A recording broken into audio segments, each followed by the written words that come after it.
आइए अब हम प्रतिशत से भिन्न में बदलना सीखते हैं कि जब प्रतिशत में कोई भी अंक लिखा हो तो उसको भिन्न में कैसे बदला जाता है। जैसे यहाँ पर एक क्वेश्चन है कि 50% को भिन्न में बदलिए।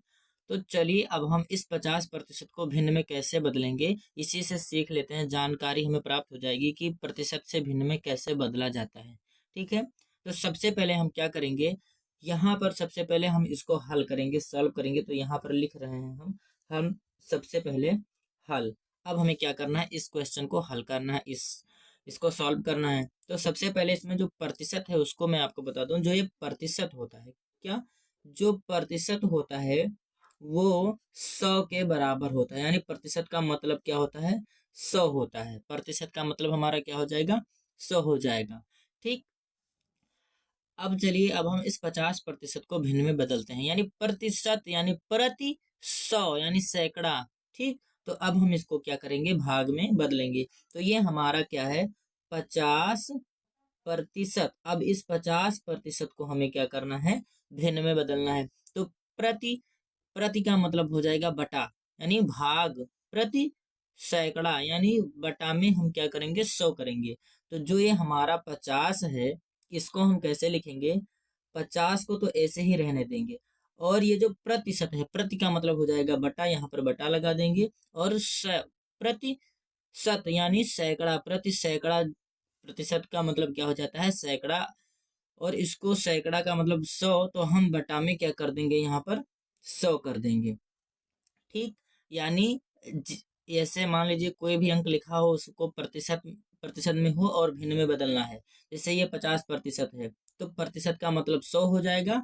और 100 कहाँ पर लिखेंगे हम, जैसे 50 का प्रतिशत है तो 50 को ऊपर और प्रतिशत का मतलब 100।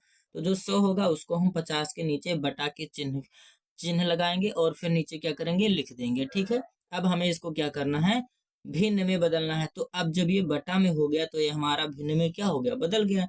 प्रतिशत में था और ये भिन्न में बदल गया है। लेकिन अब इसको थोड़ा सा हम और भी सॉल्व करेंगे। जैसे यहाँ पर अब सबसे पहले क्या होगा, इसको हम काटेंगे। इसका जो मानक रूप होगा उस रूप में हम इसको क्या करेंगे, लिखेंगे। तो इसमें हम एक जीरो से एक जीरो को क्या कर सकते हैं, काट सकते हैं। तो ये हमारा क्या आंसर आ जाएगा, 5/10 आ जाएगा। ये हमारा आंसर क्या आ गया, 5/10। अब हम यदि चाहें तो इसको भी काट सकते हैं। 5 एकम 5 और 2 पंचे 10, यानी 1/2 हमारा इसका क्या आ गया, आंसर आ गया। अब यहाँ पर हम जीरो से जीरो को काट दिए हैं तो ये हमारा आंसर आ गया है। और यदि हम जीरो से जीरो को ना काटें, हम दूसरे तरीके से काटें। जैसे मान अब यहाँ पर एक बार जान लीजिए कि जो प्रतिशत यहाँ पर जो 50% का, उसको जब हम भिन्न में बदलेंगे तो हमारा कितना हो जाएगा, 50/100। और फिर उसके बाद में इसको हम काट कर मानक रूप में लिखेंगे तो हमारा आंसर कितना आएगा, 1/2। यानी 50% को जब हम बटा में लिखेंगे, भिन्न में लिखेंगे, तो हमारा आंसर आएगा 1/2। ठीक है, अब चलिए यदि हम यहाँ पर जीरो से जीरो को ना काटें, दूसरे तरीके से काटें, तो हमारा क्या आंसर आएगा, उसको कैसे किया जाता है।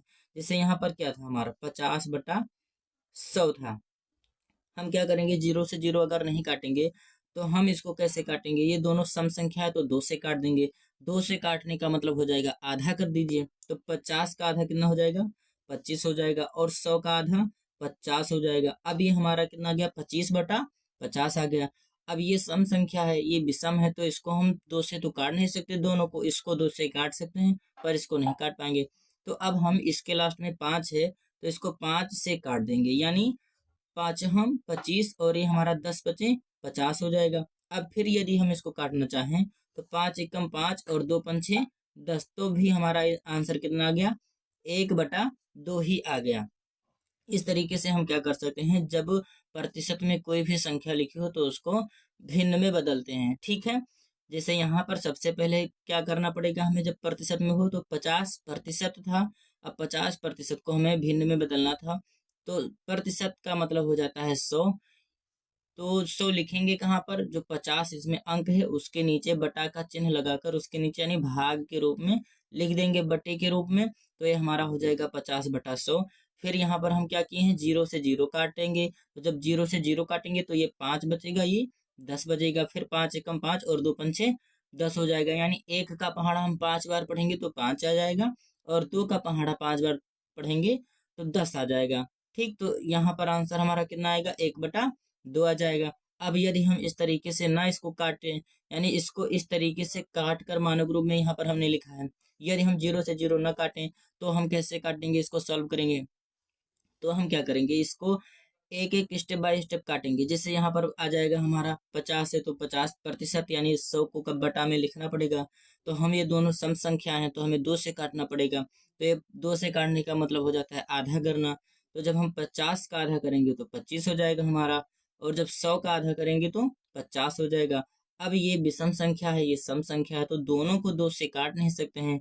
ये है सम संख्या, इसको 2 से काट सकते थे, लेकिन नहीं, जब दोनों को 2 से काट सकते हैं तभी हम काटेंगे। तो फिर कैसे काट सकते हैं, तो हम 5 से काटे। क्यों काटे, इसके लास्ट में 5 है तो ये हम 25 से कट जाएगा, और हमारा जो 50 है ये 10 पचे 50 आ जाएगा, यानी ये भी हमारा और ये भी 5 से कट जाएगा। तो अब यहाँ पर इसलिए हम क्या किए, 25 को 5 से काट दिया, यानी 5 का पहाड़ा हम जब 5 बार पढ़ेंगे तो 25 आएगा, और यहाँ 10 का पहाड़ा जब 5 बार पढ़ेंगे तो 50 आ जाएगा। यानी जो दोनों अंक हम काट कर लिखते हैं उनका जब पहाड़ा पढ़े तो जो पहाड़ा पढ़ने वाला अंक हो वो सेम होना चाहिए। ठीक, जैसे यहाँ 5 का पहाड़ा भी 5 बार और 10 का पहाड़ा भी 5 बार ही। अब ये हमारा क्या हो जाएगा, 5/10 हो जाएगा। तो अब हम क्या करेंगे, इसको भी 5 से ही काट दिए हैं। जैसे 1 का पहाड़ा 5 बार तो 5 आ गया, और फिर 2 का पहाड़ा 5 बार तो 10 आ गया। तो हमारा आंसर क्या आ गया, 1/2 आ गया। यानी चाहे हम इस तरीके से काटें और चाहे इस तरीके से काटें तो भी हमारा आंसर 1/2 और 1/2 दोनों बार बराबर ही आंसर आएगा। इस तरीके से हम जब कोई भी संख्या प्रतिशत में लिखी हो तो उसको भिन्न में क्या करते हैं, बदलते हैं।